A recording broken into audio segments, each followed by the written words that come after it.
잊지 마. 좋아해.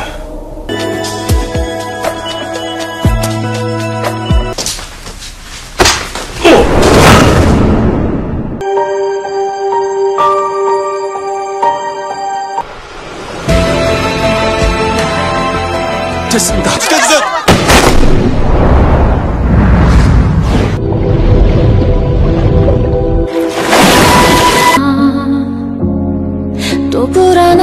Hai guys, kembali lagi di channel Putra Sinemak. Makasih ya yang udah klik video aku. Semoga kalian diberikan kesehatan dan rezeki yang berlimpah. Di video kali ini aku akan membawakan alur drama berjudul When the Phone Ring. Tanpa berlama-lama, langsung saja ke alur filmnya.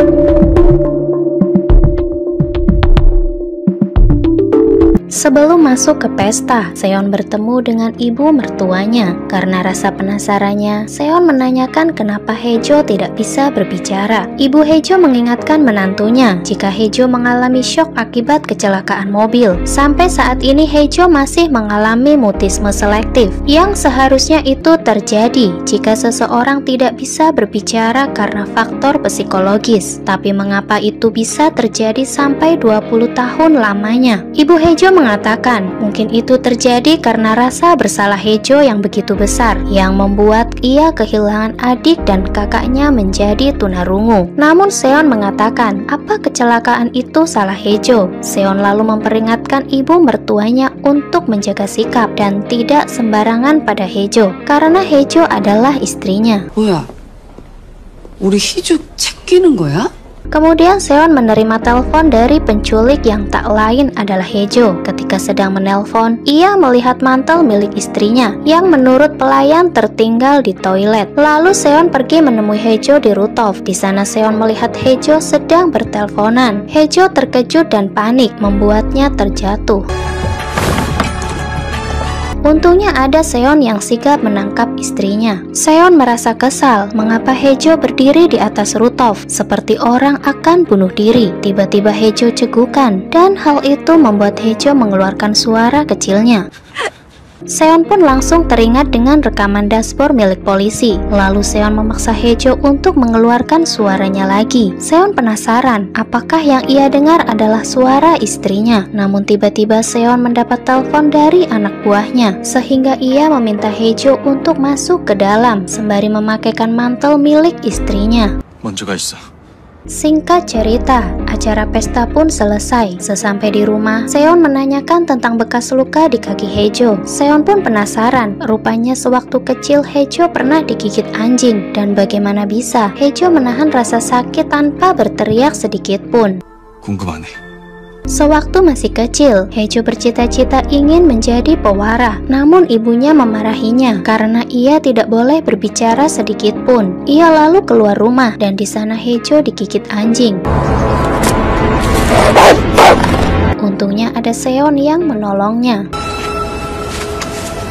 Siang harinya, Haejo mendapat kabar jika ia diterima dan lulus menjadi juru bahasa isyarat kepresidenan. Haejo lalu ingin memberitahukan kabar ini pada Seon. Namun karena Haejo merasa bingung ingin berkata apa, ia malah salah mengirim emot senyum bermata hati. Seon yang menerima emot itu merasa kebingungan karena ia belum pernah menerima hal seperti ini. Seon lalu ingin memberikan hadiah untuk Haejo sebagai ucapan selamat atas kelulusan ini. Seon lalu mengirim sebuah alamat butik dan ingin Haejo pergi ke sana setelah pulang bekerja. Sesampai di butik, rupanya Seon telah membelikan baju untuk Haejo. Selain baju untuk bekerja, Seon juga ingin membelikan sebuah gaun untuk istrinya. Tapi Haejo menolak karena gaun itu tidak cocok untuknya. Lantas Seon meminta Haejo untuk mencoba gaun yang lain. Seon lalu menunjuk satu baju dan saat Haejo mencoba gaun tersebut, Seon langsung terpana karena istrinya begitu cantik. Seon berharap jika Haejo tidak lagi meremehkan dirinya sendiri. Di sana tanpa mereka ketahui, ternyata In-ha juga ada di sana dan melihat mereka dari kejauhan. Setelah selesai berbelanja, Hejo berniat mentraktir Seon makan malam. Namun pada saat itu, tiba-tiba Hejo mendapat pesan dari Sanwo jika ia dan Yuri ingin mentraktir Hejo makan malam, sekaligus memberikan ucapan selamat. Seon lalu mengizinkan Hejo untuk pergi bersama mereka, asalkan ia juga ikut bersama. 지금 가.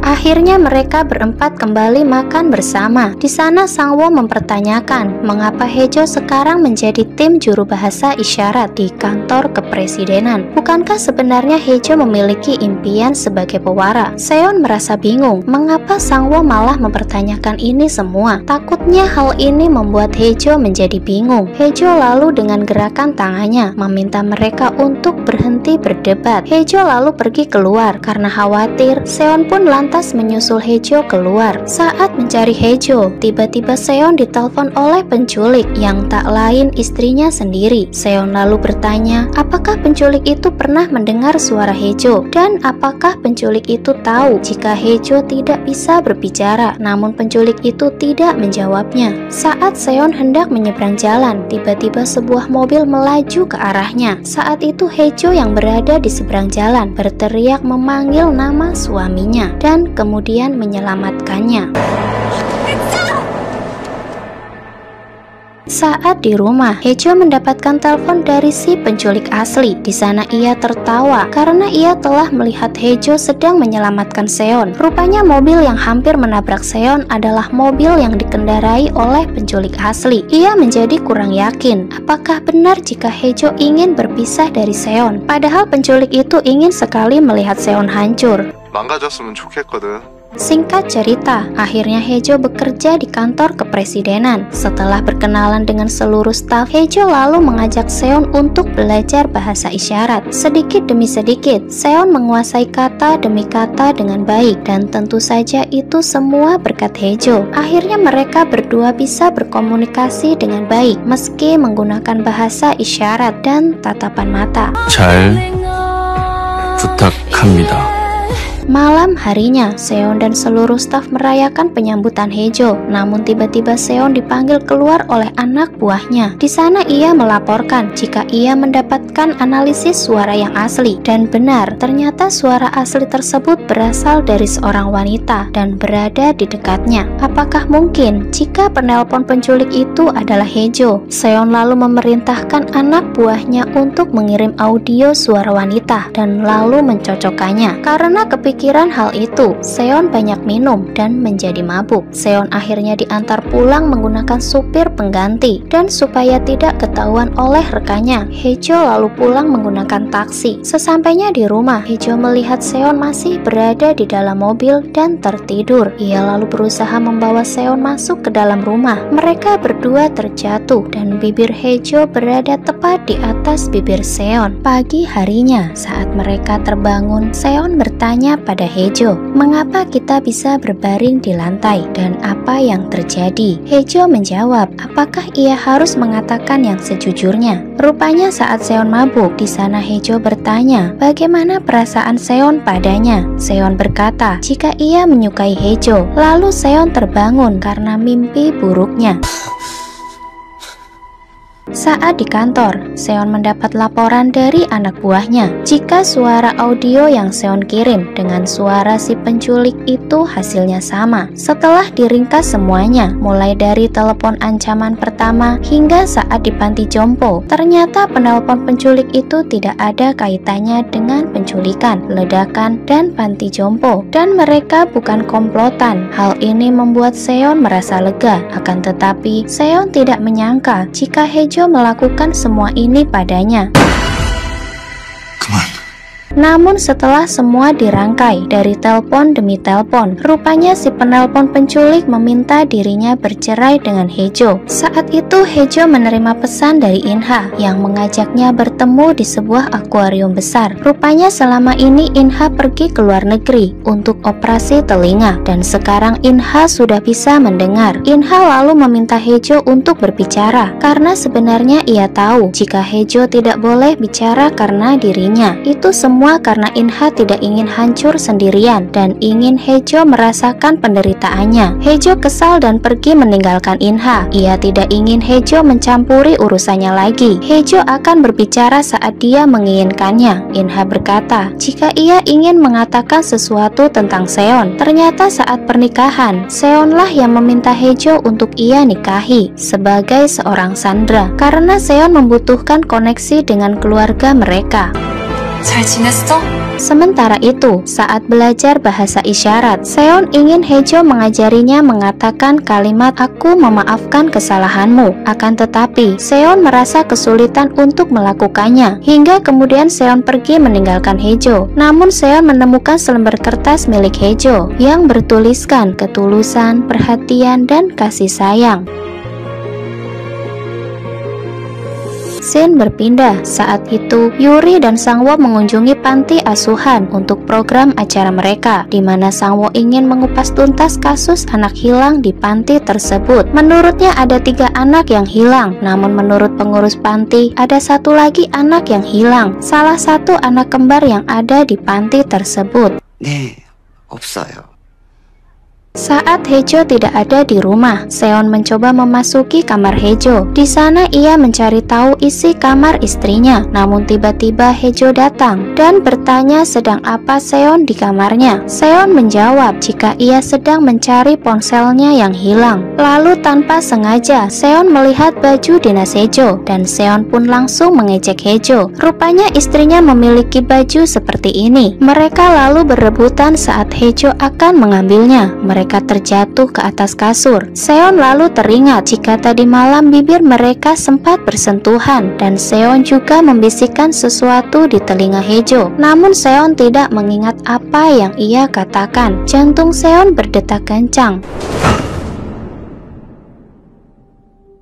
Rupanya sewaktu kecil, Seon selalu mengalami mimpi buruk. Saat terbangun, ia akan berjalan-jalan di malam hari, lalu melihat Hejo yang sedang belajar bahasa isyarat seorang diri. Entah mengapa, di sana Seon merasa terhibur dan ingin mengeluarkan Hejo dari penjara keluarga Hong. Namun Seon tidak menyangka jika kini saat bersamanya, Hejo merasa seperti terpenjara. Sementara itu, Hejo menghubungi Seon sebagai penculik. Di sana Hejo bertanya apakah selama ini Seon menyandra Hejo, dan sebagai imbalannya ia membebaskan Inha dari perjodohan. Rupanya Seon hanya ingin membebaskan Hejo dari penjara keluarga Hong dengan harapan Hejo bisa hidup bebas. Namun Seon tidak menyangka ternyata setelah menikah dengannya itu malah membuat penjara baru bagi Hejo. Seon lalu bertanya apakah Hejo masih ingin bercerai dengannya. Namun Hejo menjawab jika semua bisa berubah, ia akan menunggu dan berharap, atau akan ada luka dan kecewa setelah melepaskannya. Seon lalu berkata, apakah Hejo menginginkan ketulusan, perhatian, dan kasih sayang? Di sana Seon berjanji akan memberikan itu semua sebanyak yang Hejo inginkan. 거 봐서 Singkat cerita, kantor jubir mengadakan tamasya. Sebelum berangkat, Seon mempersiapkan bekal makan siang berbentuk hati. Itu menandakan jika Seon mulai berubah dan memperhatikan Hejo. Seon juga tidak ingin jauh dari Hejo. Saat di perjalanan, tiba-tiba Hejo tertidur di bahu Seon. Sesampainya di tempat peristirahatan dan mulai melakukan permainan, Seon pun satu tim dengan Hejo. Dan pada saat itu, mereka bermain lompat tali. Awalnya Seon bertingkah seolah tahu segalanya, namun ternyata ia kalah. Maka dari itu, Hejo berkata jika Seon mengikuti gerakannya. Maka setelah Hejo melakukan dan mengarahkannya pada Seon, mereka pun akhirnya berhasil bermain lompat tali. Lalu permainan terakhir adalah bermain 3 kaki, di mana Hejo dan juga Seon juga memenangkan permainan ini. Karena terbawa suasana, Seon memeluk Hejo hingga membuat semua orang yang ada di sana kebingungan. Lalu saat semua tim mendaki ke atas gunung, mereka berfoto bersama. Pada saat itu, para pendaki yang lain sadar jika ada Seon si tampan juru bicara kepresidenan, dan mereka pun hendak berfoto bersama. Saat itu Hejo terdorong ke belakang dan terjatuh ke bawah jurang. Tidak lama kemudian, tim SAR pun datang. Semua dikerahkan untuk mencari keberadaan Haejo. Seon sebenarnya sangat panik, namun ia mencoba untuk tetap tenang. Apalagi nomor Haejo tidak bisa dihubungi. Pada saat itu, Haejo tidak sadarkan diri. Ia lalu terbangun dan merasakan sakit di tubuhnya, sehingga ia kesulitan untuk bergerak. Ia lalu mencoba meraih ponselnya, namun ternyata ponselnya mati. Satu-satunya harapan adalah menggunakan ponsel milik penculik. Namun jika Haejo menggunakan ponsel tersebut, maka ia akan ketahuan oleh Seon, karena ponsel ini dibuat khusus untuk menghubungi Seon. Dan menurut Haejo, ini adalah hukuman dari Tuhan. Haejo pun pasrah jika akhirnya ia akan ketahuan. Haejo pun lalu menghubungi Seon melalui ponsel tersebut, dan di sana Seon lega karena Haejo masih hidup. Seon masih berpura-pura tidak tahu jika penculik itu adalah Haejo. Seon lalu menyuruh si penculik itu untuk bilang pada Haejo jika di dalam tas Haejo ada kotak P3K dan suar portable. Ia tahu istrinya pintar untuk menyalakan suar tersebut agar Seon tahu di mana istrinya terjatuh. Seon berharap jika istrinya tidak ketakutan. Haejo lalu menyalakannya. Seon yang melihat suar tersebut lalu bergegas ke arah sana. 됐습니다. 집어넣은 소란한 말